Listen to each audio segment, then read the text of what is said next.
nanti itu kisaran 120 nomor, ya Bapak Ibu. Yang pertama itu kan mengenai sikap cinta tanah air, dengan materi atau subbab topiknya itu sikap nasionalisme. Di sikap cinta tanah air, nanti itu kan pasti akan ada soal-soal kait dengan siswa kita.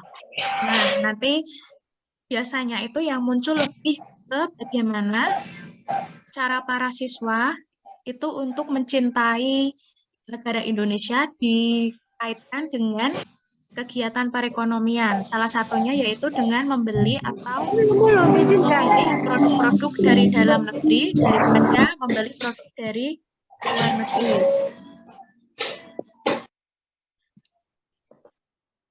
Kemudian, ini kan untuk sikap nasionalisme. Saya next dulu. Nah, untuk sikap cinta tanah air, selain tadi mencintai produk dari dalam negeri, kemudian itu juga harus mempunyai sifat rela berkorban.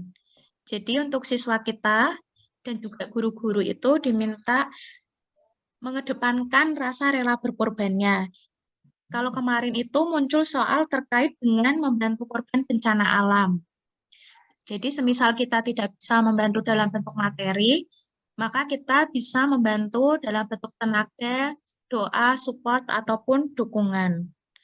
Selain itu, sikap cinta tanah air itu nanti juga bisa dimunculkan dengan rasa tidak egois, yaitu mengedepankan kepentingan umum. Nah ini ya Bapak Ibu, kita harus bisa mempertahankan persatuan kesatuan serta kepentingan dan keselamatan bangsa dan negara sebagai kepentingan bersama di atas kepentingan pribadi dan golongan dalam mendidik, mengajar, membimbing, dan mengarahkan, melatih, menilai, dan mengevaluasi peserta didik. Jadi untuk soal-soal pretest itu nanti ada soal terkait dengan perilaku atau sikap kita dan juga perilaku atau sikap dari peserta didik kita sendiri. Kemudian kita nanti ketika dihadapkan dengan soal, karena Indonesia itu kan multikultural ya Bapak Ibu, memiliki banyak suku, bahkan ribuan suku. Jadi ketika ada soal tersebut, kata kuncinya itu kita harus selalu bisa menghargai perbedaan yang ada. Kemudian menganggap semua suku itu sama, dan jangan pernah membanding-bandingkan antar suku. Nah, misalnya ketika ada soal terkait dengan siswa, untuk pengelompok, misalkan ada soal, ada tugas pembuatan makalah ya Bapak Ibu. Nah, ketika ada tugas pembuatan makalah itu, biasanya secara berkelompok, kan pasti ada anak-anak itu yang milih, saya pengennya sama ini, itu. Nah, ketika dihadapkan soal seperti itu, Ibu pilih saja ketika pembagian kelompok di kelas, itu tidak boleh berdasarkan ras, suku, rasa kesenangan, atau apapun itu, tetapi berdasarkan, mungkin bisa berdasarkan absen, atau berdasarkan rolling. Jadi ketika kita di kelas itu kan kita melakukan yang namanya pembelajaran berdiferensiasi. Nah, pembelajaran berdiferensiasi itu kan berdasarkan bakat dan minat ya Bapak Ibu. Jadi ketika kita membagi tugas pun juga bisa berdasarkan bakat dan minat, tidak berdasarkan ras, suku, golongan, atau Yang pakai itu, pakai yang 16. Assalamualaikum, mohon maaf kepada kawan-kawan yang masih mic-nya terbuka, tolong ditutup ya. Terima kasih. Iya, terima kasih Ibu. Ya Bapak Ibu, jadi untuk soal di nomor-nomor awal, itu biasanya lebih terkait dengan kebangsaan, belum membahas mengenai IPS, itu berdasarkan kisi-kisi ya Bapak Ibu. Tapi nanti ketika kita sudah pretest, bisa jadi soal kita yang awal-awal itu terkait dengan IPS, kemudian bisa jadi di teman kita itu terkait dengan kebangsaan-kebangsaan seperti tadi, sikap cinta tanah air, menghargai perbedaan, kemudian mengutamakan kepentingan bersama. Saya rasa untuk soal-soal seperti ini bisa kita nalar ya Bapak Ibu. Jadi sepertinya tidak terlalu sulit seperti itu.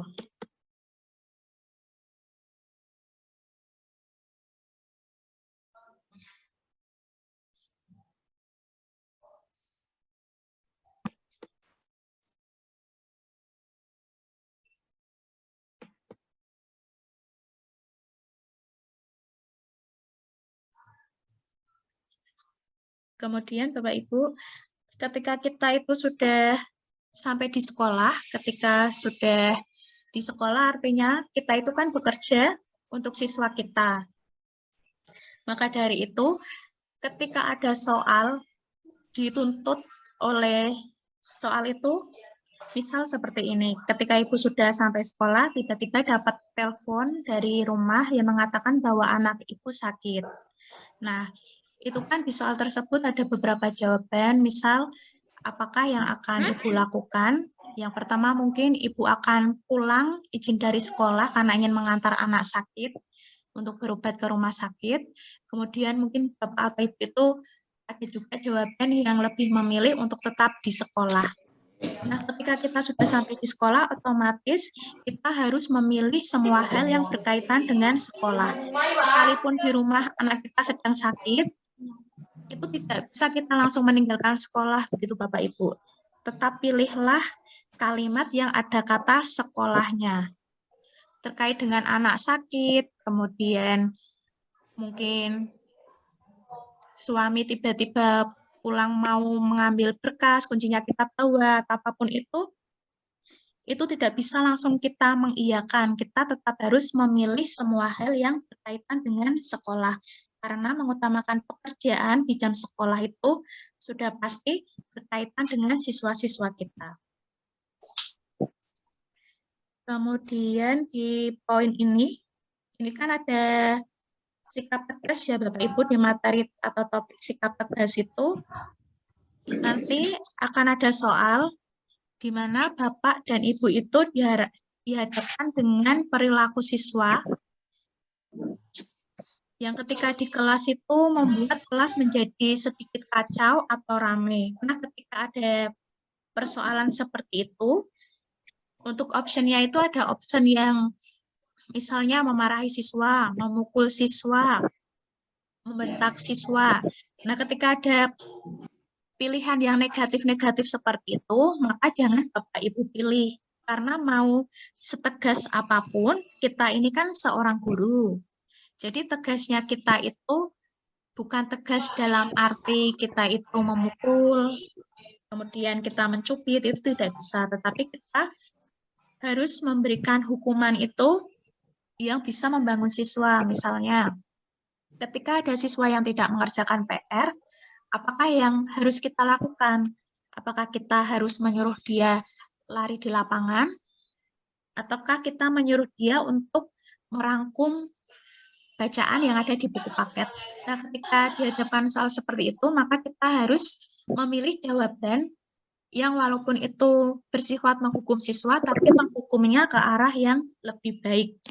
Misalnya tadi merangkum bacaan yang ada di buku.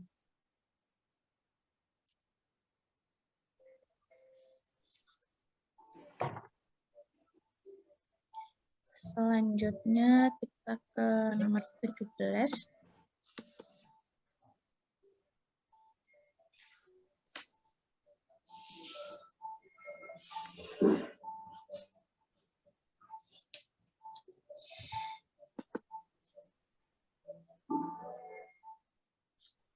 Di indikator nomor 17, Bapak Ibu. Nah, ketika di indikator nomor 17, saya itu ingat betul di tahun kemarin itu ada soal yang bunyinya seperti ini. Ketika Bapak Ibu itu datang ke sekolah pagi hari, sampai di sekolah itu lebih awal dari teman-teman yang lain, dalam artian itu, sekolah itu kan masuk jam 7, pembelajaran kita mulai jam 7. Sedangkan Ibu itu jam setengah 7 sudah sampai di sekolah. Ketika jam setengah 7 sudah sampai di sekolah, kira-kira apa yang akan Bapak Ibu lakukan? Misalnya ada jawaban yang pertama, saya akan mengoreksi ulangan siswa. Yang kedua, saya akan ngobrol dengan teman-teman membahas gosip yang lagi trending hari ini. Kemudian ada juga jawaban saya ingin membuat perangkat pembelajaran. Kemudian ada jawaban saya ingin jajan ke kantin. Nah, jawaban-jawaban seperti itu kan kalau di logika kan betul semua dan kadang sering kita lakukan ya Bapak Ibu. Tetapi karena ini konteksnya itu pretest PPG, Maka ketika kita sudah sampai di sekolah, kita itu tidak boleh yang namanya membuat perangkat pembelajaran. Kalau ada jawaban seperti itu, jangan dipilih.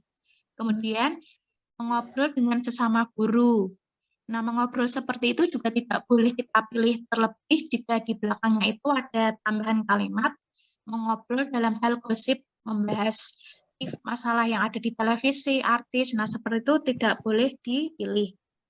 Kemudian jajan ke kantin atau sarapan di sekolah itu juga tidak boleh dipilih. Jadi ketika Bapak Ibu sudah sampai di sekolah, sekalipun itu lebih awal, yang Ibu pilih itu yaitu membaca materi yang akan Ibu berikan kepada siswa.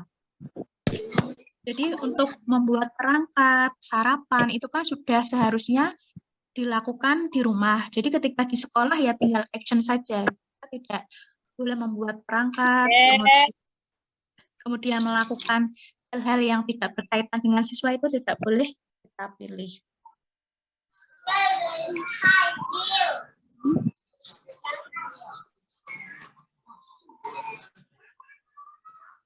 Selanjutnya kita ke ini ya Bapak Ibu, terkait dengan pengembangan bahan ajar.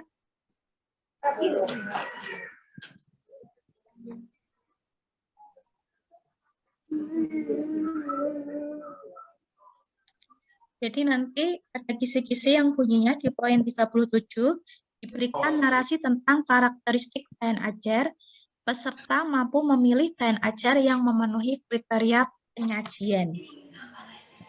Nah, peserta ini dalam artian yaitu guru. Jadi pemilihan bahan ajar yang tepat itu kan dapat membuat kita mencapai tujuan-tujuan yang akan dilaksanakan di kelas.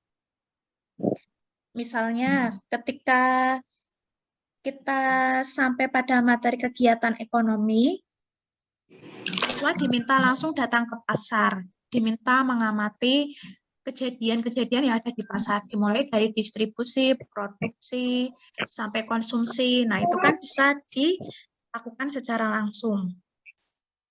Nah, ketika ada soal seperti itu, nanti tuh soalnya itu muncul sekaligus juga dengan materinya Bapak Ibu. Misalnya, ketika kita sudah masuk materi sejarah, kira-kira bahan ajar atau media apa yang cocok? Ketika kita masuk ke materi sejarah, itu kan lebih cocoknya siswa diberikan media video. Nah, jadi Ibu pilih aja media video. Misalnya lagi seperti ini.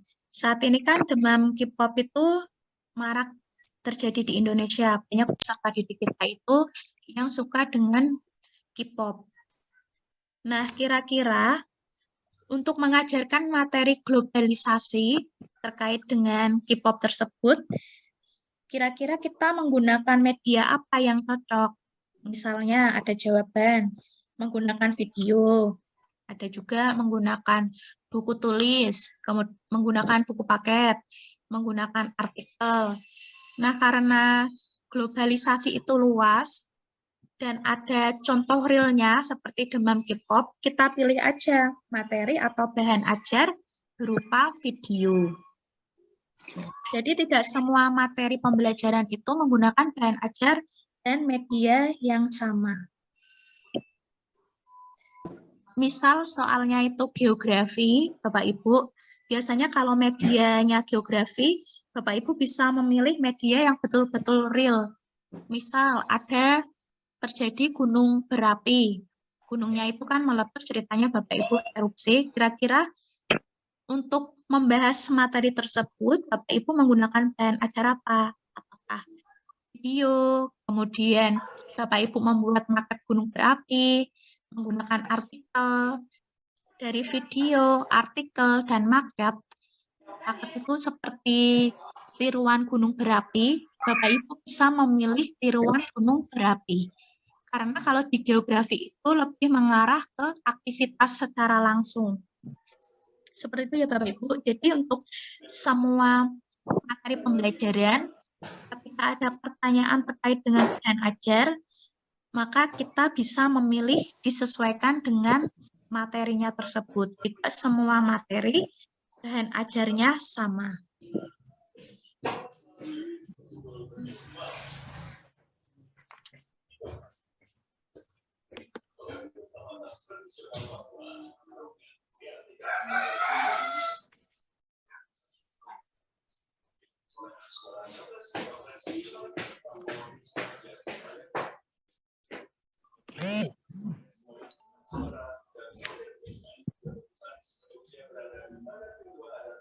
Untuk PPG kemarin, kalau berdasarkan kisi-kisi dan berdasarkan pengalaman, karena IPS itu kan cakupannya luas, ada geografi, sejarah, ekonomi, dan juga sosiologi.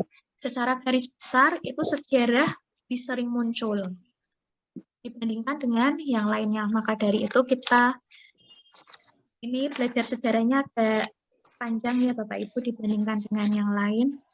Terutama di soal nomor 16 ini. Nomor 16 ini nanti di soal itu Bapak Ibu akan diberikan gambar hasil dari kebudayaan yang berhubungan dengan kegiatan ekonomi dan sosial pada masa praaksara. Kemudian peserta dalam artian Bapak Ibu dapat menganalisis hubungan dengan sistem sosial dan ekonomi pada masa praaksara tersebut. Jadi pasti ada gambarnya Bapak Ibu, tidak hanya soal cerita. Nah, kita membahas terlebih dahulu mengenai masa praaksara.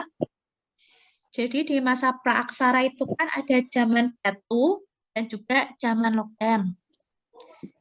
Di zaman batu itu kan terbagi menjadi 3 ya Bapak Ibu. Zaman batu itu kan periode di mana alat-alat kehidupan manusia itu terbuat dari batu, murni dari batu, tidak ada tembaga ataupun alat-alat lainnya.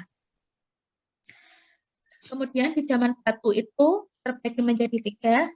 Yang pertama itu ada masa batu tua. Ini paling tua, nomor 1 namanya Paleolitikum.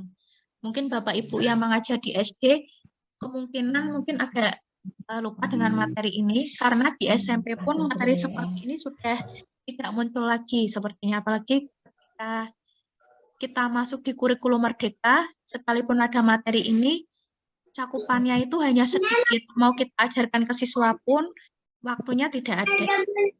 Nah, di zaman Paleolitikum itu ada sistem budaya, sosial, dan ekonomi. Ini karena muncul kata sistem sosial, muncul ekonomi. Jadi untuk kebudayaannya kemungkinan itu tidak keluar. Tetapi yang kemarin itu ada juga yang keluar. Jadi kadang kisi-kisi ini itu tidak sesuai dengan apa yang kemungkinan keluar. Kadang malah di luar ekspektasi kita. Jadi apa yang sedang booming, kadang itu juga bisa jadi soal. Di zaman Paleolitikum, di zaman tersebut, untuk hasil kebudayaannya itu ada kapak perimbas, kapak genggam, kapak penetak, dan juga alat-alat serpih. Itu hasil kebudayaannya. Nah, kemungkinan nanti ada gambar seperti itu, ada gambar kapak perimbas, kapak genggam, ataupun kapak penetak. Kemudian untuk kehidupan sosialnya, karena pada waktu itu kan masih masa tua atau masa Paleolitikum itu. Nah, pada masa itu, manusia purba itu hidupnya masih berpindah-pindah, atau istilahnya itu nomaden. Nah, nomaden ini nanti juga akan muncul Bapak Ibu. Jadi jangan sampai Bapak Ibu itu lupa, nomaden itu apa? Nomaden itu berpindah-pindah. Berpindah-pindah tergantung dari bahan makanan yang tersedia. Misal di daerah A, sumber makanannya misal ketelanya udah habis, akhirnya pindah ke tempat lain. Nah, itu namanya nomaden. Kemudian untuk sistem ekonominya, yaitu food gathering, yaitu manusia praaksara itu berada pada tahapan masa berburu dan meramu. Itu yang Paleolitikum. Kita lanjut yang kedua, namanya Mesolitikum, atau budaya masa batu tengah. Jadi ada tua, tengah, terakhir, muda.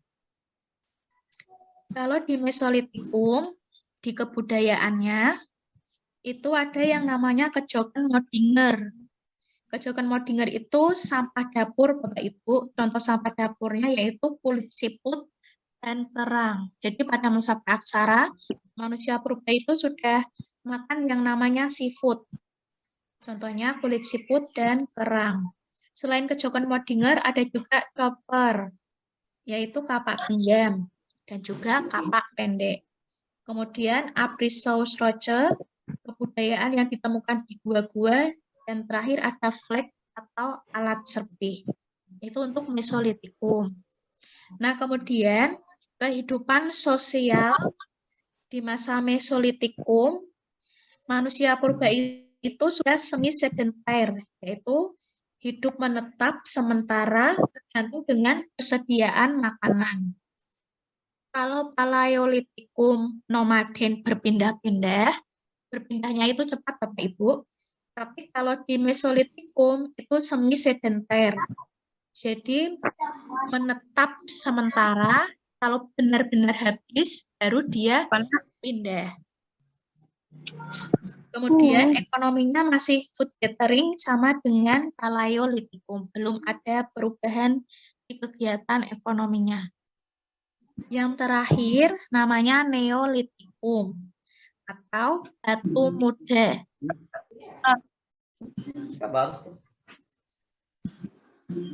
Di Neolitikum itu, di kebudayaannya itu ada beliung atau pacul, kemudian ada tarah atau tatah, itu bentuknya kapak semua, ada walzenbil dan juga klein B.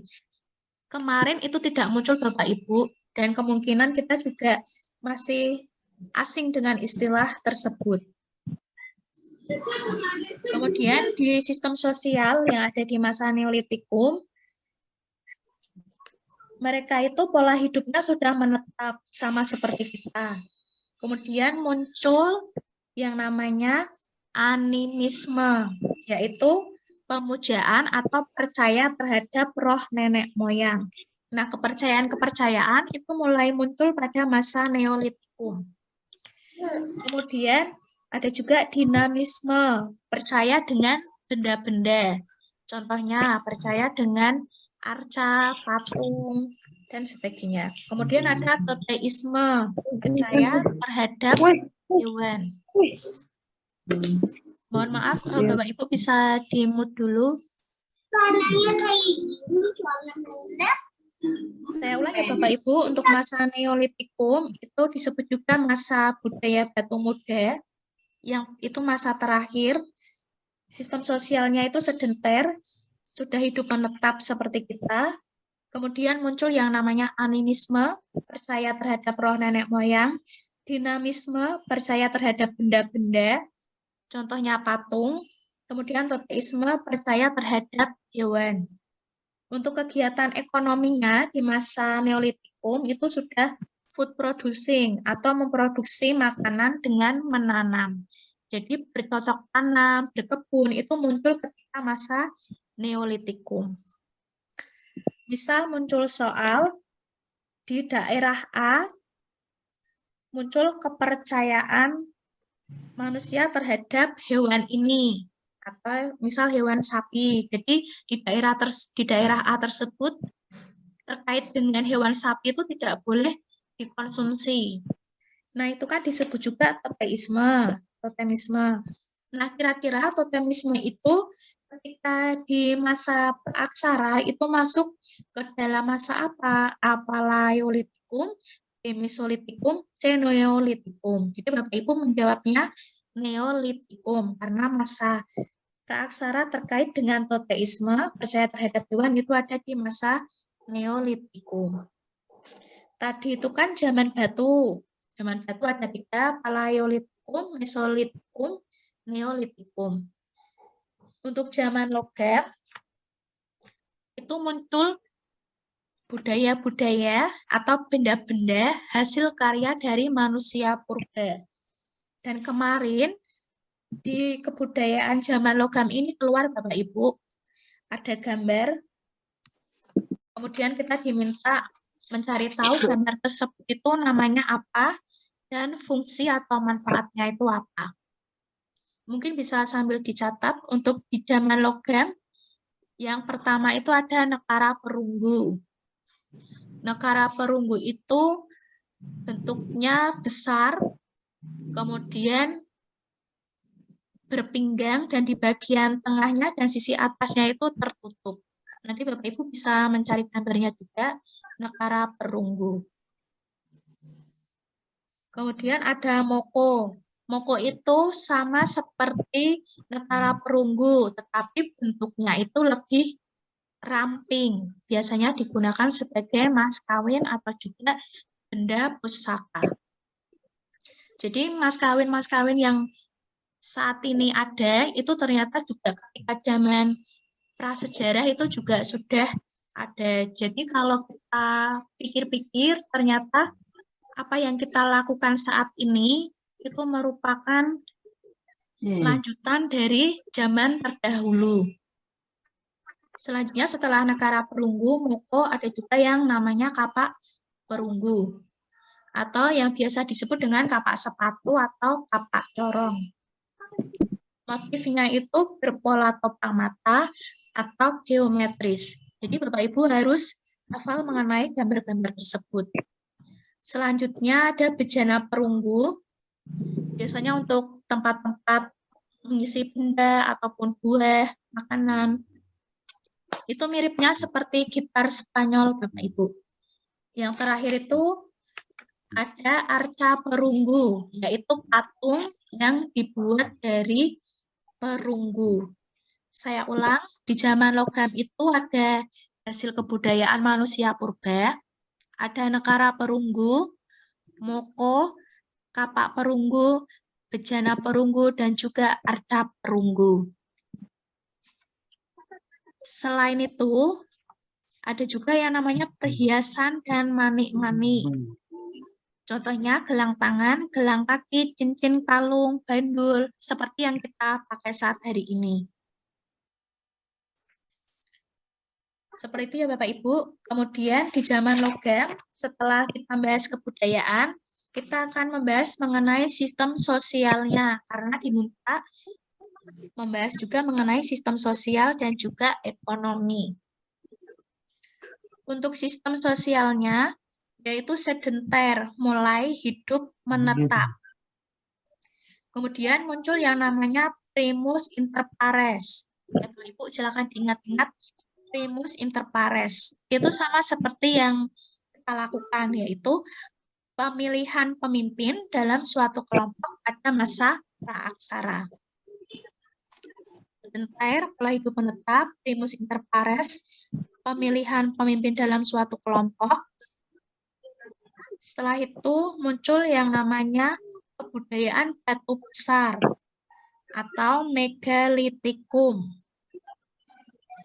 Di megalitikum ini terbagi lagi menjadi beberapa kebudayaan, dan kemarin juga ada yang keluar. Bisa Bapak Ibu catat, di megalitikum itu ada dolmen. Dolmen itu bangunan seperti meja dari batu berkaki menhir untuk menaruh tempat sesaji. Dolmen untuk menaruh tempat sesaji. Kemudian menhir. Menhir itu tugu batu. Dolmen menhir itu terbuat dari batu. Kalau dolmen untuk tempat sesaji, menhir itu tugu batu. Selanjutnya sarkofagus. Itu bangunan peti mati, bentuknya seperti lesung. Dolmen, menhir, sarkofagus. Selanjutnya peti kubur batu. Namanya peti berarti digunakan untuk menyimpan mayat. Selanjutnya punden berunda, yaitu batu yang berundak-undak seperti tangga. Biasanya untuk memuja arwah nenek moyang. Selanjutnya waruga, kubur batu yang berbentuk kubus atau bulat. Terakhir arca-arca megalitik. Itu patung yang menggambarkan manusia atau binatang. Saya ulang Bapak Ibu. Di zaman logam, terkhusus di kehidupan sosialnya, ada yang namanya megalitikum atau kebudayaan batu besar. Nah, namanya kebudayaan batu besar berarti dia menghasilkan barang-barang yang bahan utamanya itu dari batu. Ya, pertama tadi ada dolmen untuk menaruh tempat sesaji.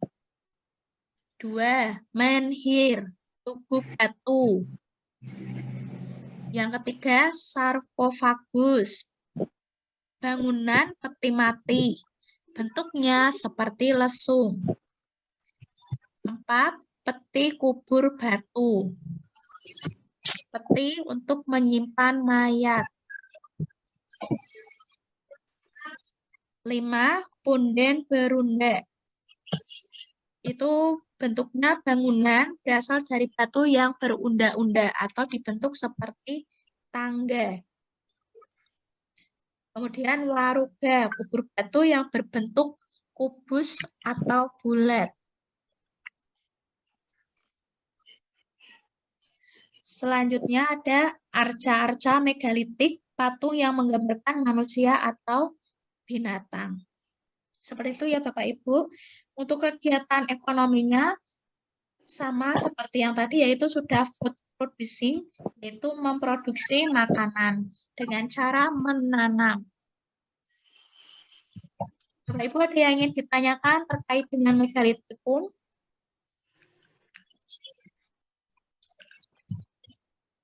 Dan kita lanjut. Ya, jadi untuk migrasi masa praaksara, di migrasi masa praaksara itu nanti akan diberikan semacam peta, tapi untuk soal peta itu belum saya kirim ke grup. Nanti kita diminta untuk mencari tahu kira-kira bangsa ini itu lewatnya jalur mana, apakah dia lewat Amerika, langsung menuju ke Maluku. Nah, seperti itu nanti juga akan kita bahas, Bapak Ibu. Kita lanjut dulu. Ini saya sampaikan materi yang kemarin keluar yang relevan ibaratnya.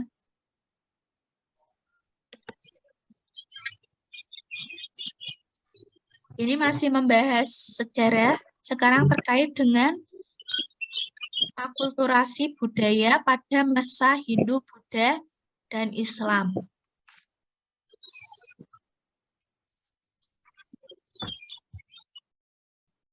Bapak Ibu bisa lihat di soal nomor 70 disajikan gambar hasil kebudayaan Islam.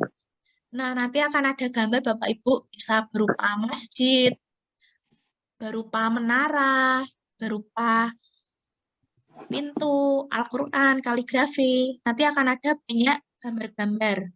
Dan itu harus kita hubungkan terkait dengan akulturasi atau pencampuran kebudayaan, baik budaya yang berasal dari negara lain yang berkaitan dengan agama Hindu, Buddha, dan juga Islam.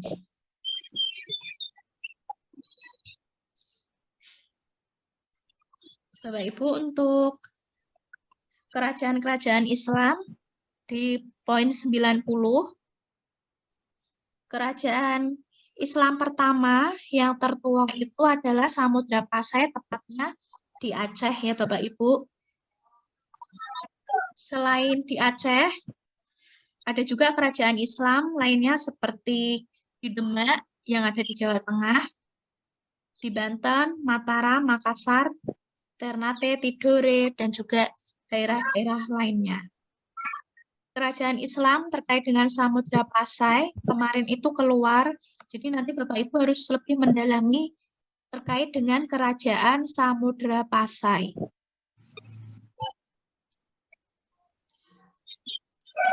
Kemudian Bapak Ibu untuk akulturasi itu kan namanya pencampuran kebudayaan.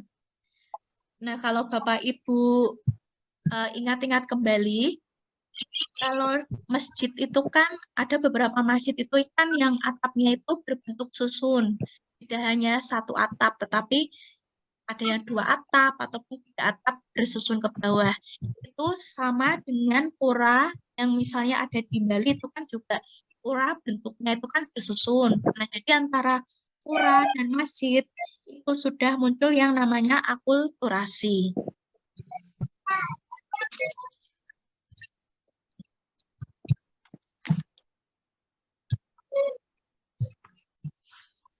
Selanjutnya, untuk kerajaan Islam tadi sudah ya Bapak Ibu, ada terutama kerajaan Samudra Pasai dari Aceh itu harus didalami. Kemudian di nomor 81, ini teori-teori masuknya Hindu-Buddha ke Indonesia. Ini masih sejarah lagi. Ada 5 teori, teori Sudha, Waisa, Kesatria, Brahmana, dan juga teori arus balik. Dari kelima teori ini, itu kita tidak boleh mencondongkan atau memilih satu teori yang dianggap paling benar. Karena semua teori itu kan kita anggap benar, tetapi memang ada plus minus di antara teori-teori yang ada. Nah, kita sebagai seorang guru itu harus mengajarkan semua teori tersebut dan tidak boleh mencondongkan salah satu teori, tidak boleh memaksakan kepada peserta didik bahwa yang paling tepat alasannya itu misal teori masuknya agama Hindu Buddha ke Indonesia itu karena teori Sudha. Kita memaksakan bahwa teori Sudha itu yang paling tepat. Itu tidak boleh. Jadi dari 5 teori ini itu harus Bapak Ibu ajarkan semua. Teori Sudha, Waisa, Kesatria, Brahmana, dan juga teori arus balik.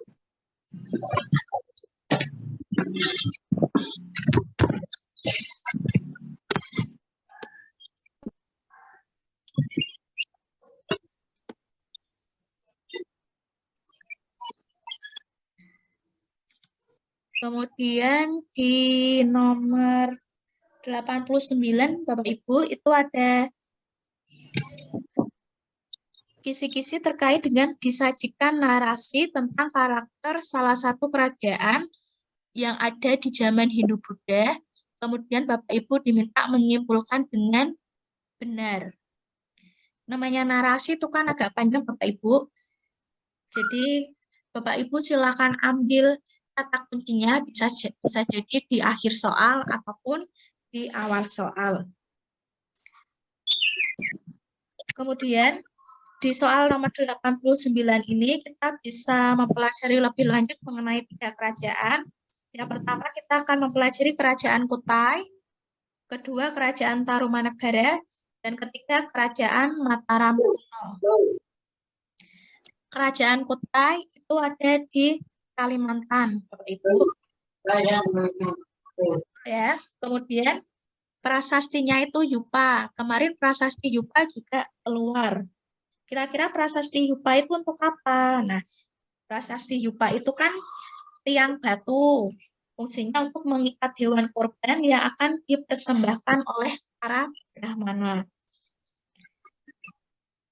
Kemudian rajanya itu Aswawarman. Nah, bisa jadi besok itu Bapak Ibu disajikan pengertian dari Yupa dan juga manfaat dari prasasti Yupa. Kemudian Bapak Ibu diminta untuk mencari nama kerajaannya, apakah kerajaan Kutai, kerajaan Samudra Pasai, kerajaan Tarumanegara, kerajaan Mataram kuno atau lainnya. Kalau ada kata prasasti Yupa, berarti itu kerajaan Kutai. Kemudian setelah kerajaan Kutai, kita lanjut ke kerajaan Tarumanegara. Tepatnya ada di Sungai Citarum, Bogor, Jawa Barat. Kemudian di kerajaan Tarumanegara itu terdapat prasasti, namanya prasasti Ciaruteun. Ya Bapak Ibu, prasasti Ciaruteun. Pada prasasti ini terdapat telapak kaki Raja Purnawarman dan lukisan berupa laba-laba. Nah, Raja Purnawarman ini dianggap sebagai perwujudan dari Dewa Wisnu. Selanjutnya ada juga prasasti Jambu yang menyebutkan bahwa Raja Purnawarman itu merupakan raja yang agung, pemberani, dan juga pewira. Kemudian prasasti Kebun Kopi yang berisi lukisan telapak kaki Airawata atau gajah kendaraan dari Dewa Wisnu. Misal Bapak Ibu disajikan narasi, kemudian misalnya itu narasinya seperti ini. Terdapat lukisan telapak kaki Airawata, di mana Airawata itu merupakan gajah kendaraan dari Dewa Wisnu.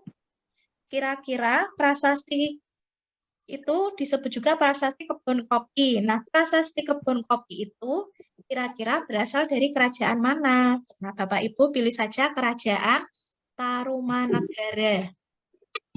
Kalau di kerajaan Kutai tadi ada satu namanya prasasti juga. Kalau di Tarumanegara ada prasasti Ciaruteun, prasasti Jambu, dan juga prasasti Lebak, dan prasasti Kebun Kopi.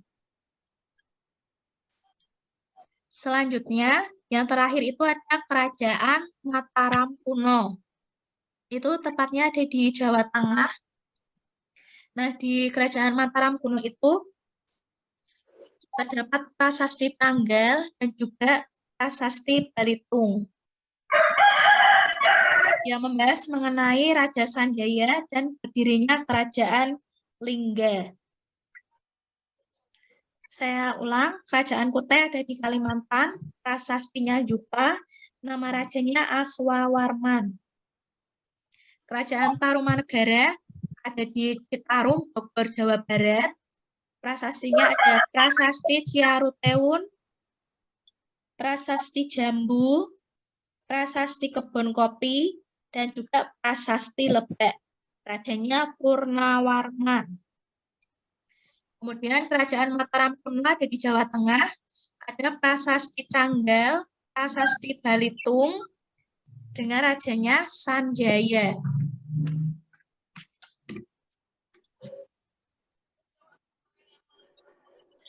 Kita lanjut Bapak Ibu.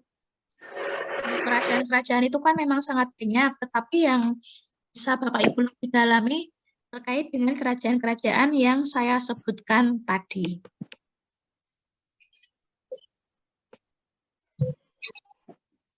Selanjutnya masih membahas mengenai sejarah terkait dengan kehidupan politik pada masa Orde Lama. Jadi nanti ada masa Orde Lama, ada juga masa Reformasi, dan juga masa Orde Baru. Ketika di masa Orde Lama, itu kan nanti ada pertanyaan seperti ini. Kira-kira bagaimanakah suasana kehidupan politik pada masa Orde Lama? Nah, ketika di masa Orde Lama, itu kondisinya itu banyak sekali partai politik, Bapak Ibu, sehingga sering terjadi pergantian kabinet yang menyebabkan stabilitas atau keamanan dari negara Indonesia itu menjadi tidak stabil atau kurang stabil. Itu ciri-ciri dari masa Orde Lama. Banyak partai politik sering terjadi pergantian kabinet.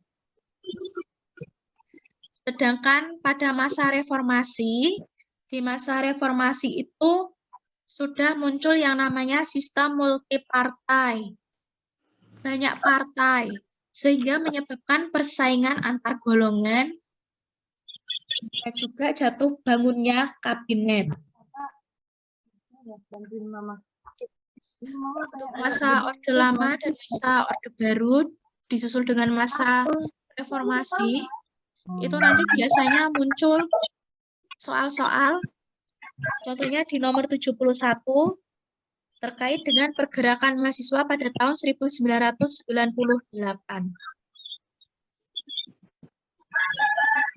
Kita lanjut.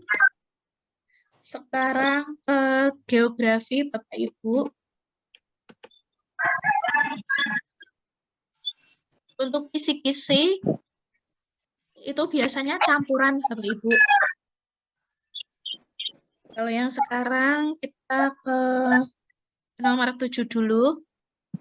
Jadi nanti tidak akan ada lagi pertanyaan apakah yang dimaksud dengan perdagangan internasional. Nah, pertanyaan-pertanyaan seperti itu tidak akan pernah muncul di soal pretest PPG karena lebih langsung ke penerapannya Bapak Ibu. Bapak Ibu nanti juga bisa cek di level kognitif, tepatnya di level 6, 4, atau 5.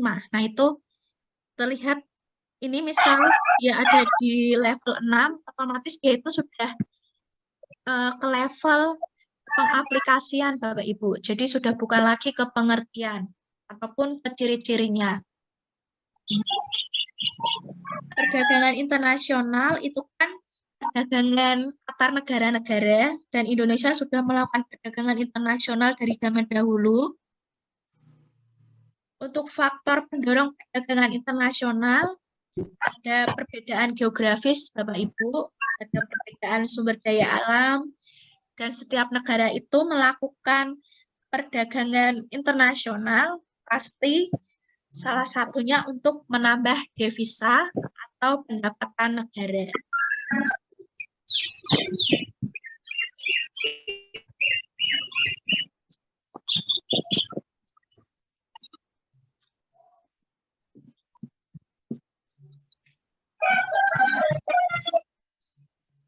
Jadi nanti misalnya untuk Indonesia ini kan memang sumber daya alamnya banyak ya Bapak Ibu. Kemudian kondisi geografisnya itu juga sangat bagus. Sehingga bisa dibilang Indonesia itu seharusnya menjadi negara yang mengeksplor atau menjual-jual semua barang ke negara-negara lain. Kalau Indonesia itu biasanya terkait dengan penjualan sumber daya alam, misalnya itu seperti empon-empon, jahe, kunyit, itu kan sering kita jual ke Belanda, ke negara-negara Eropa. Lain halnya dengan negara Singapura, Bapak Ibu. Negara Singapura itu kan tidak punya SDA sekomplit kita. Akan tetapi, negara Singapura itu lebih menjual kepada jasanya. Misalnya terkait dengan bidang kesehatan.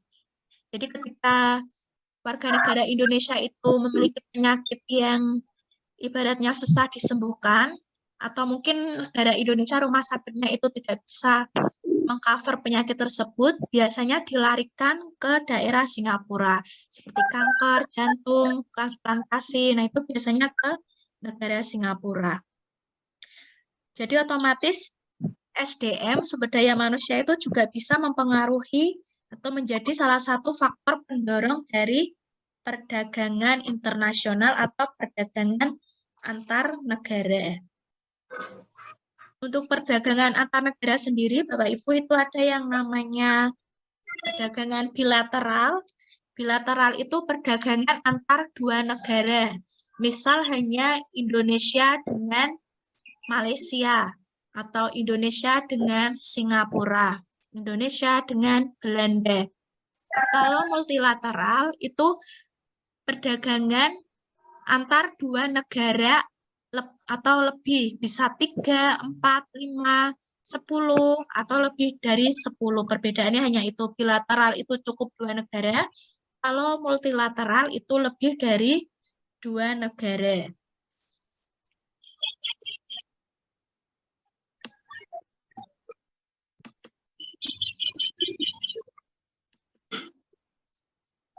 Kemudian di ekonomi, nanti akan ada penawaran, permintaan. Jadi Bapak Ibu itu nanti akan disajikan tabel, nanti diminta untuk menghitung keseimbangan harga. Kadang juga ada yang diminta untuk menghitung elastisitas permintaan. Jadi ketika PPG kemarin, untuk dua soal ini, terkait dengan kurva-kurva apapun rumus, itu banyak dari mahasiswa PPG itu yang kesulitan Bapak Ibu, karena selama perkuliahan kita itu tidak membahas yang namanya materi-materi seperti ini, tapi kita lebih membahas passion kita yang ada di kelas. Jadi ketika Bapak Ibu sudah kuliah PPG, Nanti itu kan ada tes lagi, namanya uji pengetahuan atau post-test. Dan itu Bapak Ibu juga perlu belajar lagi seperti ini. Tidak, karena selama PPG itu Bapak Ibu tidak akan mendalami per materi seperti ini. Bapak Ibu hanya ketika PPG itu hanya diajarkan bagaimana cara mengelola kelas dengan baik, diajarkan bagaimana membuat media bahan ajar yang menarik yang dapat mengaktifkan siswa. Dan kebetulan kemarin dosen saya itu basicnya sejarah semua Bapak Ibu, jadi kegiatan ekonomi seperti ini kemarin kita belajar mandiri dan juga belajar dari grup, dan ini akan saya sampaikan di pertemuan depan Bapak Ibu. Karena hari ini kita akan membahas mengenai sejarahnya terlebih dahulu.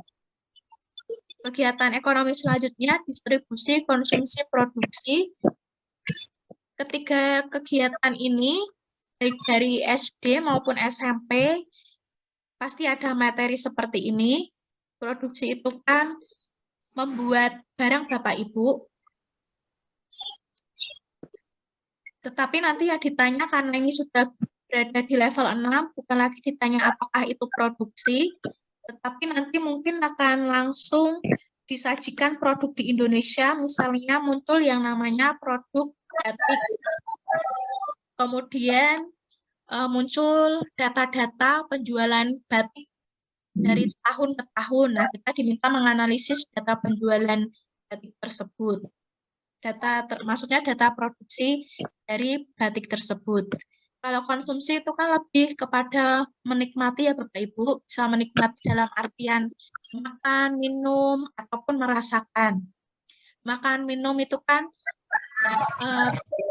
bisa berwujud real makanan minuman, sedangkan jasa itu juga bisa masuk ke dalam konsumsi, misalnya Bapak Ibu itu naik transportasi umum, Bapak Ibu pijat, Bapak Ibu potong rambut, itu juga bisa masuk ke dalam kegiatan konsumsi. Misalnya nanti kita akan disajikan data konsumsi ini ya Bapak Ibu. Nah, nanti misalnya kita itu kan akan disajikan data terkait dengan konsumsi mie instan misalnya. Nah, kita dapat menganalisis kira-kira kita itu paling banyak mengkonsumsi mie instan itu pada tahun berapa, seperti itu. Nah, kira-kira untuk mengurangi kegiatan konsumsi tersebut, karena mie instan itu juga tidak terlalu bagus untuk kesehatan tubuh, kira-kira apa yang harus kita lakukan? Misalnya kita mulai yang namanya makan makanan yang bergizi. Misal makan ketela, jagung, yang rebus-rebus, nah seperti itu. Untuk distribusi itu lebih ke penyaluran barang. Sama ya Bapak Ibu, nanti akan disajikan datanya itu bisa berbentuk tabel, berbentuk gambar, grafik, lingkaran, atau apapun itu. Selanjutnya, globalisasi. Ini sudah masuk ke sosiologi. Untuk globalisasi ini tuh lebih ke arah yang namanya perubahan. Dan perubahan ini kan sudah kita rasakan dari dahulu, termasuk dari perubahan terkait elektronik, komunikasi, transportasi. Nah ini, menilai makna globalisasi bagi arah perkembangan manusia di masa depan. Jadi globalisasi itu kita maknai sebagai perubahan yang mengarah ke dalam hal-hal yang positif, ya Bapak Ibu. Bukan lagi mengenai hal-hal kemunduran. Misal, hari ini kita sudah mengendarai yang namanya mobil. Tidak mungkin kita di tahun 2025 kita jalan kaki. Nah, itu namanya kemunduran. Sedangkan globalisasi itu kita maknai sebagai perkembangan atau kemajuan. Kemudian, globalisme. Diberikan narasi mengenai prinsip globalisme, peserta Bapak Ibu dapat menemukan contoh dampak prinsip globalisme bagi masyarakat Indonesia. nanti akan ada soal muncul berbagai kebudayaan-kebudayaan dari luar. Nah, Bapak Ibu harus memiliki prinsip bahwa Indonesia ini itu memiliki kebudayaan yang tidak dapat ditawar lagi. Jika anak didik kita ini sudah mulai tertarik dengan K-pop, dance, ataupun baju-baju model Korea, nah, Bapak Ibu ketika dihadapkan soal-soal seperti itu, seperti tadi Bapak Ibu, rasa cinta tanah airnya Bapak Ibu itu harus muncul. Jadi Bapak Ibu harus memilih jawaban di mana Bapak Ibu itu akan menyaring atau memfilter kebudayaan-kebudayaan apa saja yang cocok atau yang bisa kita terapkan bagi diri kita maupun disesuaikan dengan kondisi negara Indonesia. Karena tidak semua kebudayaan itu kan cocok dengan kebudayaan negara Indonesia. Apalagi Indonesia itu kan terkenal dengan kebudayaan yang ramah, kemudian terkenal dengan pakaian yang tertutup. Nah, hal seperti itu harus Bapak Ibu pilih. Kata kuncinya yaitu kita memfilter atau menyaring kebudayaan yang ada dan memilih atau mengambil kebudayaan yang cocok dengan diri kita, cocok dengan Pancasila, cocok dengan kebudayaan Indonesia.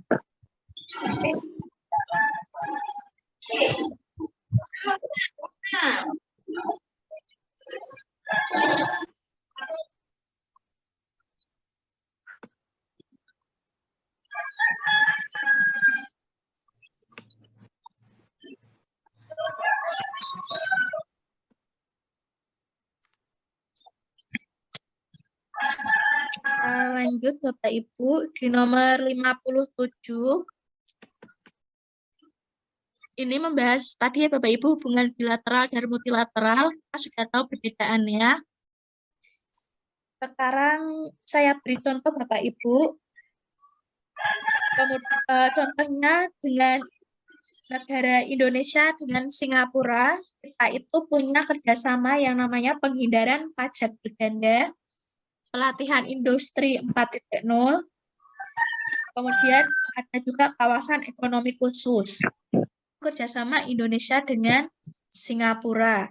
Sedangkan kerjasama Indonesia dengan Malaysia, kita punya yang namanya kerjasama Sosek Malindo, kerjasama sosial ekonomi Malaysia-Indonesia.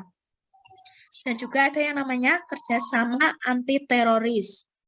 Misal nanti muncul Sosek Malindo, itu merupakan kerjasama antara negara mana dan negara mana. Sosek Malindo itu negara Indonesia dengan Malaysia.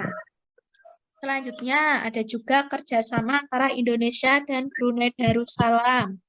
Misalnya ada kerjasama anti pencucian uang, kemudian kerjasama pencegahan pendanaan terorisme terkait dengan bidang sistem pembayaran.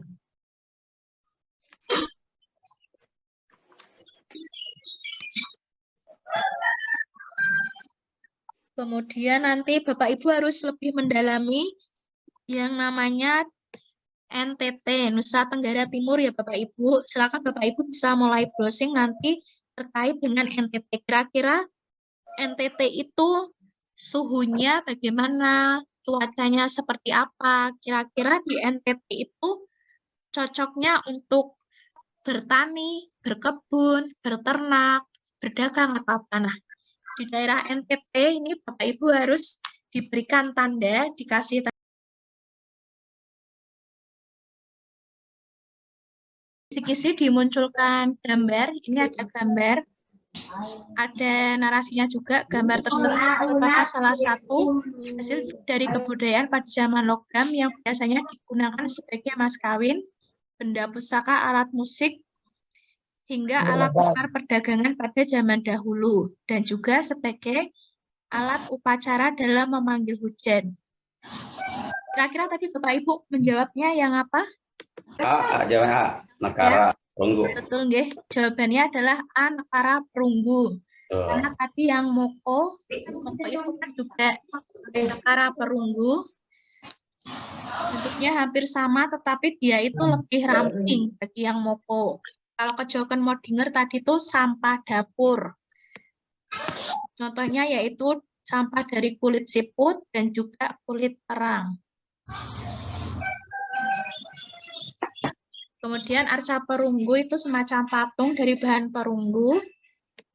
Selanjutnya chopper itu contohnya ada kapak genggam, kapak pendek yang digunakan sebagai alat pemotong. Kalau bentuknya seperti ini kan sudah otomatis bukan chopper, karena ini untuk pemotong pun juga tidak bisa. Soal nomor 2, menjelaskan terkait dengan nomaden. Disajikan pengertian nomaden, kemudian nomaden itu terjadi pada zaman apa? Nah, untuk nomaden sendiri yang tepat terjadi pada zaman Batu Tua atau Paleolitikum. Untuk zaman-zaman seperti ini, Paleo, Meso, Neo, ini Bapak Ibu harus paham betul. Karena soal-soal seperti ini akan sering muncul.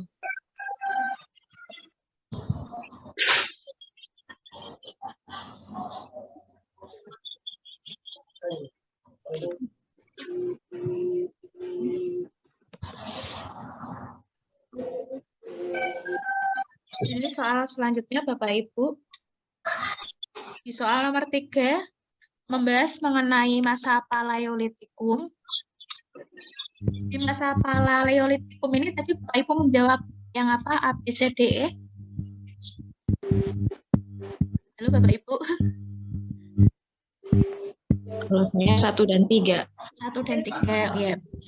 Jadi untuk soalnya ini jawaban 1 dan 2. yang tepat itu 1 dan 2 ya Bapak Ibu. 1 dan 2. Nah, karena yang nomor C, ini tag 3 ini, bangsa Mongoloid. Mongoloid itu lebih ke zaman Neolitikum. Ini Bapak Ibu Neolitikum, bukan Paleolitikum. Nah, untuk bangsa Mongoloid sendiri, dia itu ada di Asia Timur, tepatnya di selatan Tiongkok.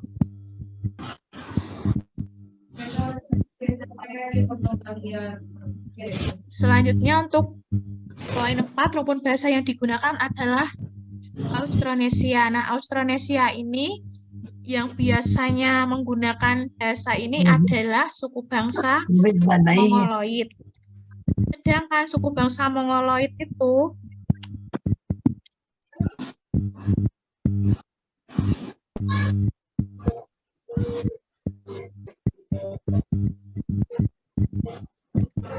nah ini Bapak Ibu, sedangkan Mongoloid itu dia lebih ke arah yang Neolitikum. Jadi otomatis jawabannya A1 dan 2. Soal selanjutnya di nomor 4. Nomor 4 itu membahas mengenai pengaruh budaya India yang masuk ke Indonesia. Namanya kebudayaan, berarti kita cari jawaban-jawaban yang mengarah ke kebudayaan. Dari A, B, C, D, E, ini sepertinya jawabannya itu yang betul. Kalau yang C ini kan sudah pasti tidak mungkin, karena C ini kan, nanti ini kan dari Indonesia. Untuk jawaban yang paling tepat itu adalah terbentuknya kerajaan-kerajaan yang bercorak Hindu. Ya. Karena Indonesia itu memang memiliki banyak kerajaan-kerajaan. Kita ke soal nomor 5. Nomor 5 ini butuh penghafalan yang luar biasa Bapak Ibu, dan harus bisa menghafal antara negara, prasastinya, contoh candinya, dan juga agamanya. Bapak Ibu, untuk kerajaan Tarumanegara, prasastinya Tugu itu sudah betul atau belum? Salah anunya. Tarumanegara itu Hindu. Oh iya, untuk Tarumanegara Hindu ya Bapak Ibu, jadi otomatis A bukan. Kalau B itu kan Sriwijaya, dia candinya Muara Taku sudah betul, contoh candinya, dan agamanya Buddha juga sudah tepat. Jawabannya Yang betul itu B. Kemudian untuk Mataram kuno, Majapahit dan juga Majapahit. Nah, untuk yang ini prasasti Tukmas itu tidak di Mataram kuno ya Bapak Ibu. Prasasti Tukmas itu ada di Kalingga. Sedangkan Candi Gedong Songo, Candi Kalasan, dia itu lebih ke Mataram kuno, bukan Majapahit. Kemudian untuk agamanya ini juga salah, karena yang betul itu Hindu dan Buddha. Kita ke soal nomor 6.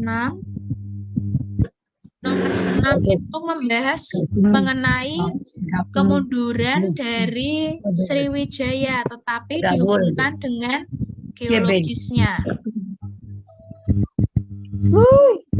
Nah, untuk Sriwijaya itu kan merupakan kerajaan maritim yang terbesar di Nusantara, terbesar di Indonesia.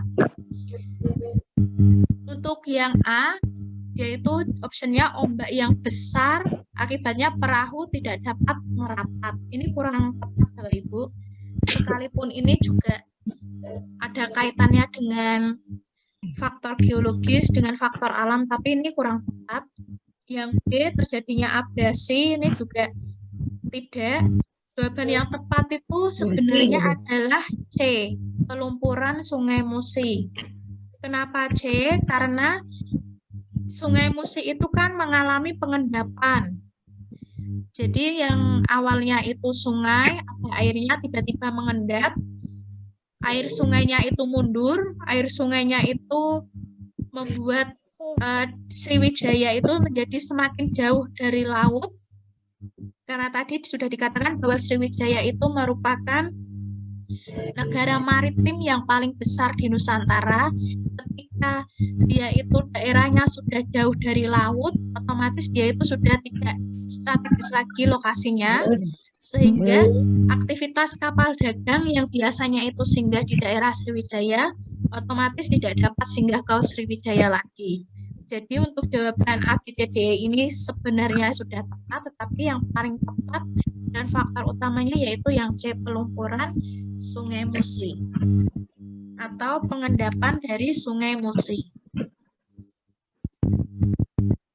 Soal selanjutnya di Prasasti Nalanda. Jadi Prasasti Nalanda ini prasastinya tidak ada di Indonesia Bapak Ibu. Tepatnya itu di daerah India, 55 mil tenggara dari kota Patna Bihar, dan rajanya itu bernama Dewa Paladeva, Deva Paladeva. Nah, jadi walaupun prasasti ini itu ada di luar Indonesia, di India, tapi dia itu ada kaitannya dengan Sriwijaya yang ada di Indonesia. Nah, kira-kira kita cari tahu kaitannya itu apa dan juga apakah ada pengaruhnya terkait dengan kebudayaannya. Mana harus suka ayah mau lengis.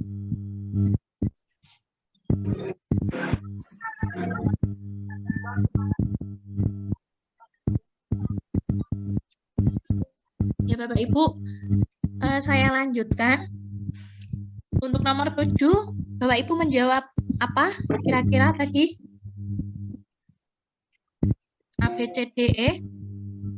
Jawab A. yang A. Bapak Ibu, untuk penjawaban soal itu kan memang ada tips dan triknya Bapak Ibu, yaitu mencari jawabannya itu kadang yang paling panjang Bapak Ibu, tapi bisa juga jawabannya itu yang paling pendek. Dari A, B, C, D, E ini yang paling pendek itu kan C. Ini semisal Bapak Ibu ini ya tidak ada pegangan dalam menjawab. Nah, Bapak Ibu ini bisa menjawab yang C karena jawaban yang tepat itu juga yang C. Kenapa bisa bangsa Indonesia juga ikut aktif dalam penyebaran agama Hindu-Buddha? Itu dikarenakan di Sriwijaya, tepatnya Raja Balaputra Dewa itu meminta untuk dibangunkan vihara atau biara untuk masyarakat yang beragama Buddha. Ya. Untuk masyarakat yang beragama Buddha, tepatnya di daerah Nalanda, di daerah India. Jadi walaupun zaman dahulu itu tidak ada WA, tidak ada telepon, tapi ternyata yang namanya komunikasi antar negara di zaman dahulu itu juga sudah terjadi dan bisa kita lihat ya Bapak Ibu, contohnya ada di Prasasti Nalanda. Jadi bangsa Indonesia itu juga ikut aktif dalam penyebaran agama Hindu Buddha karena bangsa Indonesia itu meminta kepada raja yang ada di India, kepada Raja Deva untuk membangunkan yang namanya wihara atau biara untuk masyarakat yang beragama Buddha. Selanjutnya kita ke soal nomor 8. Nomor 8, toleransi pemeluk agama lain yang ditunjukkan pada masa kerajaan Majapahit. Kata kuncinya ada di masa kerajaan Majapahit. Kemungkinan besar ini kan soalnya sudah bukan lagi pengertian-pengertian Bapak Ibu, tetapi lebih ke contoh realnya kira-kira yang ada di kerajaan Majapahit itu apa. Ini Bapak Ibu, jawaban yang tepat itu adalah yang A. Bisa Bapak Ibu lihat, jawaban A itu jawaban yang paling pendek. Nah, kenapa kita jawab yang A? Karena di daerah Troloyo ini, tepatnya di Desa Sentonorejo, Kecamatan Trowulan, Kabupaten Mojokerto itu sejak abad ke-14 itu sudah ada kompleks makam muslimnya. Untuk poin B ini tidak tepat dan poin-poin selanjutnya ini itu ada yang tepat akan tetapi bukan jawaban yang diminta. Contohnya ini, undang-undang yang memperbolehkan perkawinan beda agama. Ini itu tidak ada Bapak Ibu, ini jawaban yang salah. Untuk C, adanya bangunan masjid di kompleks Istana Majapahit di Trowulan itu memang ada Bapak Ibu, akan tetapi itu hanya tidak terlalu ada kaitannya dengan toleransi yang dimaksud dalam soal ini. Toleransi yang sangat dimaksud itu yaitu adanya bukti kompleks makam muslim di Troloyo, tepatnya di abad ke-14. Ibaratnya kompleks makam itu sudah terbangun dari zaman dahulu, lebih kuat daripada jawaban yang C. Kemudian Bapak Ibu untuk soal nomor 9, ini tentang sejarah. Dan soal ini susah juga hitungannya Bapak Ibu.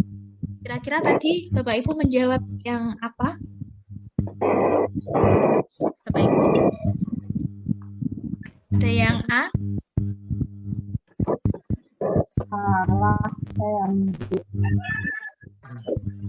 Bagaimana Bapak Ibu? B. Ada yang B. Oh iya Bapak Ibu. Jadi begini Bapak Ibu, kita bahas dari yang A. Yang A itu begini Bapak Ibu, untuk Homo erectus itu dia usianya itu sekitar 1,25 juta tahun yang lalu.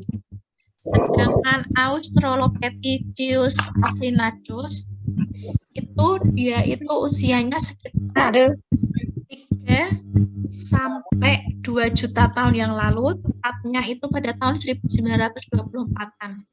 Nah, Bapak Ibu, untuk usia ini 1,25 dibandingkan usia 3 sampai 2 ini kan lebih tua, usia 3 sampai 2 juta tahun yang lalu. Jadi jawaban ini itu Homo erectus lebih tua itu salah. Kalau Homo erectus lebih muda itu baru betul. Ini salah. Harusnya lebih muda. Untuk poin B, Pithecanthropus erectus ditemukan di Sangiran. Itu salah Bapak Ibu karena Pithecanthropus erectus itu ditemukannya di Trinil Ngawi, daerah Jawa Timur. Sedangkan di Sangiran itu yang ditemukan yaitu Meganthropus paleojavanicus. Untuk poin C ini jawabannya paling panjang dan ternyata jawabannya itu paling tepat. Pokoknya payment ke bawah, tekono telepon di sini. Kemudian yang D terkait dengan migrasi manusia purba pertama dilakukan oleh Homo sapien. Ini salah Bapak Ibu karena migrasi pertama itu dilakukan oleh Homo erectus dari Afrika. Karena Homo sapien itu kan manusia modern. Namanya manusia modern tidak mungkin dia itu menjadi manusia purba pertama yang ke Indonesia. Yang betul adalah Homo erectus. Yang E, Homo erectus sejaman dengan Homo soloensis. Mereka memang sama-sama berada di zaman Pleistosen, cuman erectus itu Pleistosen biasa, kalau yang Homo soloensis itu Pleistosen akhir, otomatis sudah berbeda Bapak Ibu. Untuk jawaban yang tepat adalah C. Nomor 10. Hasil budaya pada masa peninggalan Islam. Ini soal yang gampang Bapak Ibu, jawabannya yaitu yang adalah poin A. Poin C Linggayoni ini salah karena ini di agama Hindu. Kemudian Pararaton itu lebih ke terkait Majapahit. Ini kurang tepat, makam juga kurang tepat. Politeisme itu tadi percaya bahwa Tuhan itu ada banyak, tidak sesuai dengan Islam, karena Islam itu percaya hanya pada satu, Tuhan satu, Allah satu. Kemudian terkait dengan kerajaan, di poin E, kerajaan itu kan bisa ke Hindu-Buddha. Jadi lebih tepatnya yang A. Soal nomor 11, kaum pedagang menyebarkan agama Islam di Indonesia melalui aktivitas. Ini juga gampang Bapak Ibu. Ada kata pedagang. Kalau pedagang itu kan tidak mungkin kita menjawab ada interaksi kesenian, ini salah. Pemaksaan melalui aktivitas dagang, ini salah. Perjanjian, tidak mungkin. Interaksi dengan penduduk melalui perkawinan, ini juga tidak sesuai dengan soal. Yang diminta itu pedagang caranya bagaimana, kalau melalui perkawinan itu kurang tepat. Jadi jawaban yang tepat itu adalah A. Adanya interaksi, dan interaksinya itu tidak bersifat memaksa menyebarkan agama Islam. Ya, menyebarkan agama Islam dari pedagang India, Gujarat, menyebarkan ke penduduk Indonesia tidak dengan cara yang memaksa, jadi dengan interaksi yang sewajarnya. Nomor 12, ini kemarin keluar Bapak Ibu ketika pretest dan juga post-test Bapak Ibu. Jadi soal pretest dan post-test itu kisi-kisinya sama, hanya untuk soalnya itu kalau saya rasakan itu lebih susah di post-testnya. Nomor 12, Masjid Kudus, kemudian hasil asimilasi antara budaya Islam dan Hindu. Di nomor 12 ini, jawaban yang tepat itu A, menaranya yang menyerupai candi.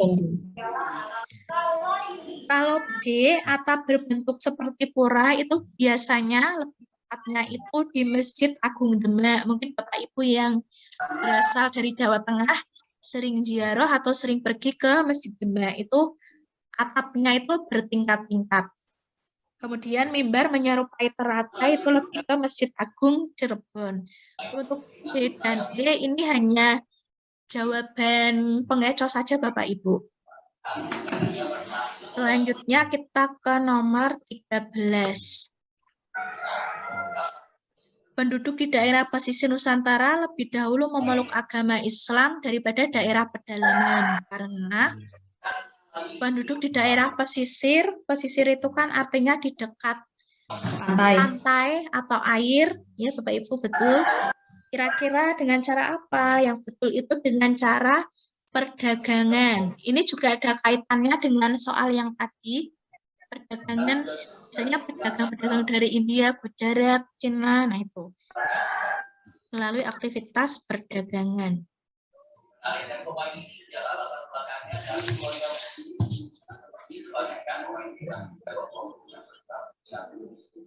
Selanjutnya di soal nomor 14. 14 ini lebih kepada pengetahuan ya Bapak Ibu, bukan lagi pengertian-pengertian. Untuk jawaban yang tepat itu yang A. Jawaban yang paling panjang. Nanti Bapak Ibu juga bisa cek. Misal Bapak Tanah Jawa itu yang menulis siapa. Kemudian kisah 1001 malam yang menulis siapa. Nanti bisa Bapak Ibu cek kembali. Nomor 15 terkait dengan proses penyebaran Islam di Indonesia. Ini kita cari jawaban yang paling tepat. Kalau kolaboratif dan yaitu bekerjasama dengan penguasa setempat, ini juga dilakukan akan tetapi tidak terlalu ada efeknya. Permisif, tidak. Ini jawaban yang paling tepat itu akulturatif, Bapak Ibu, akulturasi. Tadi di kisi-kisi itu kan ada kata akulturasi. Nah, otomatis karena Bapak Ibu sering mendengarkan kata akulturasi, bisa jadi ketika ada soal-soal lain, Bapak Ibu bisa menjawab kata akulturasi. Memanfaatkan budaya yang ada, kemudian juga disertai dengan penambahan-penambahan dari kebudayaan-kebudayaan yang ada.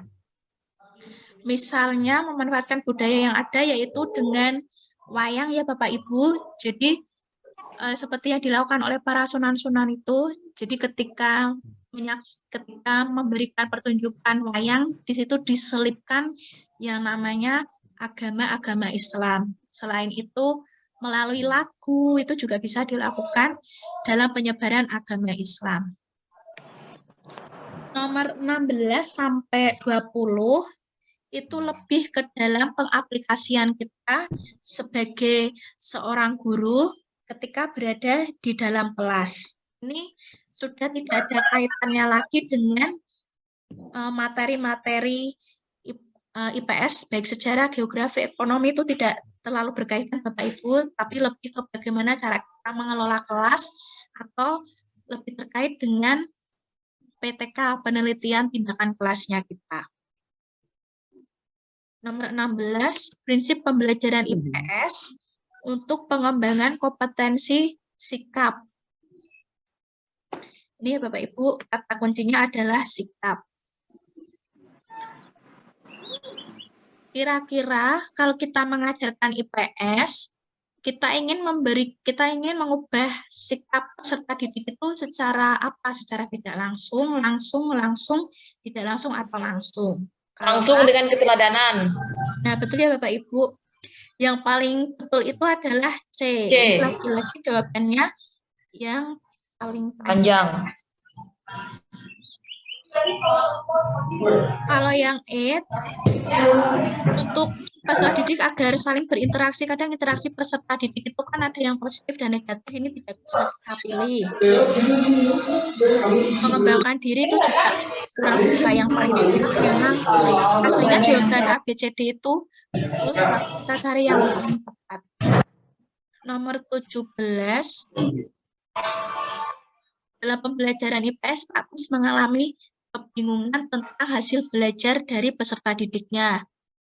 Salah seorang peserta didiknya yang selalu aktif ternyata mendapatkan hasil belajar tidak memuaskan apabila diukur dengan tes tulis. Agar penilaiannya itu objektif sesuai dengan kenyataan, itu apa yang harus dilakukan oleh guru? Tadi Bapak Ibu menjawab apa? A. Memanfaatkan berbagai bukti. Yang A. Lainnya Bapak Ibu ada? A semua. Datang kita playing musik, nilai musik sih. Ya, jawabannya. Nilai kalau musik langsung playing musik, ketawa playingan itu musik. Oh, ada yang B. Jadi untuk lebih tepatnya penilaian Bapak Ibu, untuk penilaian kita itu kan ada 3 ya, ada pengetahuan, keterampilan dan juga sikap. Itu ya Bapak Ibu. Ya. Nah, untuk pengetahuan itu kan bisa dengan cara tulis ataupun lisan. Misal siswanya Pak Agus itu kalau lisan itu bagus, ternyata tulisnya itu tidak bagus. Jadi ya kadang kita memberikan penilaian baik secara lisan maupun tertulis. Untuk keterampilan juga seperti itu Bapak Ibu, apalagi yang sikap. Untuk poin C ini tidak boleh dilakukan karena antar guru itu kan materinya sudah beda. Selain itu juga standar patokan guru satu dan guru lain itu kan berbeda. Melihat latar belakang psikologis, ini juga tidak ada kaitannya. Melihat interaksi siswa dengan siswa lain, ini juga kurang objektif, karena namanya interaksi itu bisa subjektif. Apa yang kita anggap betul, kadang dengan guru lain dianggap kurang baik. Selanjutnya ke soal nomor 18. Kira-kira Bapak Ibu menjawab yang apa 18? Yang C. Selain C ada Bapak Ibu? Alay kan? C. Alay. Juga C, Bu. C ya Bapak Ibu. Dan jawabannya memang C Bapak Ibu, betul. Nah, jadi ini terkait dengan pelajaran sejarah, terkait dengan masa tanam paksa, tetapi ini tidak menjelaskan masa tanam paksa itu apa, beda, karena dikaitkan dengan pelaksanaan pembelajaran. Kalau yang poin A, mengkaji kondisi masyarakat masa itu melalui karya sastra. Karya sastra itu kan contohnya ada kitab. Kan tidak mungkin Bapak Ibu, anak-anak kita diminta mencari kitab, ataupun kita mencari kitab itu kan juga susah. Dan yang namanya kitab itu kan pasti tebal, susah kita baca, susah kita pahami. Itu kurang cocok untuk siswa kita, apalagi siswa SMP, karena ini kan IPS SMP. Ini salah. Poin B, melakukan penelitian di daerah yang dikenai kebijakan tanam paksa untuk mengetahui kondisi sosial ekonominya. Kan diminta untuk penelitian, diminta untuk datang ke lokasi tersebut. Kalau misal kejadiannya di Jawa Barat, Bapak Ibu di daerah Sumatera untuk datang ke Jawa Barat itu kan sulit ya Bapak Ibu, karena sudah berbeda pulau dan juga transportasinya sudah melebihi 1 hari. Otomatis untuk melakukan penelitian ini tidak bisa kita lakukan. Yang C, melakukan pembelajaran melalui gambar. Nah, ini bisa kita lakukan karena gambar-gambar pada waktu masa tanam paksa itu kan di internet ada, jadi bisa kita jadikan salah satu referensi pembelajaran. Kemudian poin B, melakukan lawatan atau datang ke masyarakat di sekitar perusahaan perkebunan yang menerapkan tanam paksa. Lagi-lagi ini terkait dengan lokasi. Kemudian, misal kita melakukan lawatan pada masyarakat, padahal masyarakat yang terkena dampak langsung dari tanam paksa itu kan pasti otomatis sudah meninggal semua. Sedangkan yang ada di daerah itu kan saat ini mungkin tinggal cucu-cucunya saja. Itu pun kadang jawaban para cucumu dari masyarakat yang hidup ketika pada masa tanam paksa itu kan kadang jawabannya tidak memuaskan. Jadi kalau diminta datang melawat itu tidak mungkin karena sumber informasinya sudah tidak jelas, tidak relevan. Yang poin E itu membagi siswa dalam 2 kelompok pro dan kontra. Semacam diskusi ini Bapak Ibu. Jadi untuk sistem tanam paksa itu kan sudah pasti otomatis merugikan bangsa Indonesia. Jadi membagi siswa ke dalam pro dan kontra itu tidak tepat. Karena sudah pasti itu merugikan Indonesia. Ini kan kata kuncinya agar kita itu bisa berempati terhadap penderitaannya. Jadi poin E ini sangat salah sekali, jangan sampai Bapak Ibu pilih. Poin D, jawabannya paling panjang, tetapi kata kuncinya pada masyarakat di sekitar perusahaan, padahal mereka itu bukan pelaku utama. Jadi percuma kita mewawancarainya. Nomor 19. Nomor 19 itu tujuan pembelajaran yang sesuai dengan materi menganalisis teori masuknya Hindu-Buddha ke Indonesia terkait dengan kemampuan C4. Bapak Ibu menjawab yang apa? A.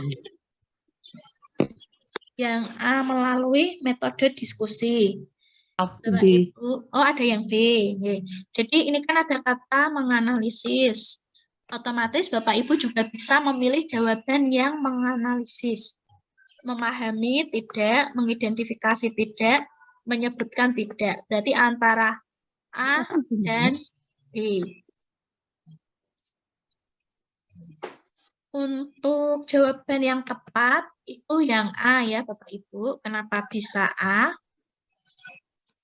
Yang A itu kan siswa diminta diskusi. Ini bagus, siswa sudah diminta aktif.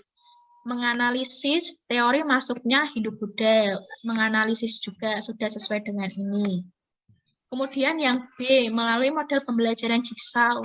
Ya, betul, siswa sudah aktif ya. Akan tetapi siswa itu diminta untuk menganalisis teori yang dianggap benar. Padahal kan tadi di awal sudah disampaikan bahwa kita itu menganggap bahwa semua teori itu benar. Kita tidak boleh memaksakan kepada siswa bahwa teori Brahmana itu yang paling benar, teori Sudra yang paling benar. Itu kan tidak. Jadi jawaban yang paling tepat itu yang A. Dan siswa itu kan juga ibaratnya pengetahuannya kurang banyak ya Bapak Ibu. Jadi kalau diminta mencari mana yang benar itu masih belum bisa. Kadang antar guru pun jika diminta mencari mana yang benar pasti akan banyak jawaban. Jadi kita anggap semua teori itu betul dan benar. Selanjutnya di soal nomor 20, soal terakhir Bapak Ibu. Bapak Ibu tadi menjawab yang apa Bapak Ibu? Soal terakhir menjawab yang Humanisme. humanisme. Selain humanisme,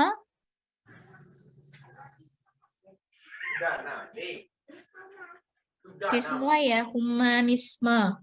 Jadi jawaban yang tepat itu memang humanisme Bapak Ibu. Karena di sini ada kata mengarahkan peserta didik memiliki karakter cinta tanah air. Dan ada kata juga sesama umat manusia. Bapak Ibu, untuk kognitivisme itu kan, saya ketik Bapak Ibu, lebih mementingkan proses belajarnya daripada hasilnya. Jadi guru itu lebih menilai, oh ternyata selama di proses itu si A bagus gitu. Dia sangat aktif seperti itu. Akan tetapi kita itu kan juga harus bisa melihat hasilnya dan ini tidak ada kaitannya dengan karakter cinta tanah air dan sesama umat manusia.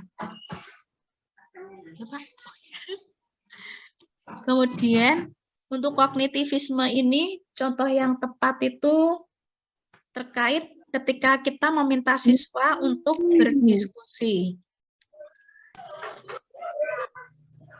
Kalau ada kata diskusi, berarti jawabannya kognitivisme. Kemudian konstruktivisme itu lebih menggunakan semua sumber belajar digunakan dalam pembelajaran. Saya ketik terlebih dahulu.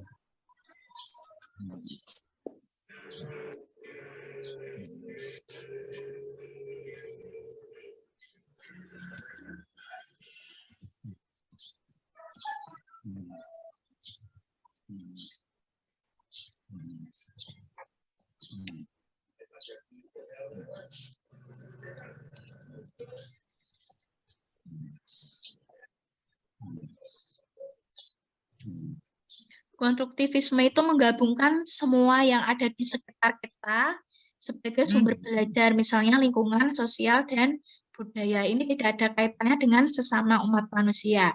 Untuk konstruktivisme ini contohnya siswa diberikan sebuah proyek Bapak Ibu.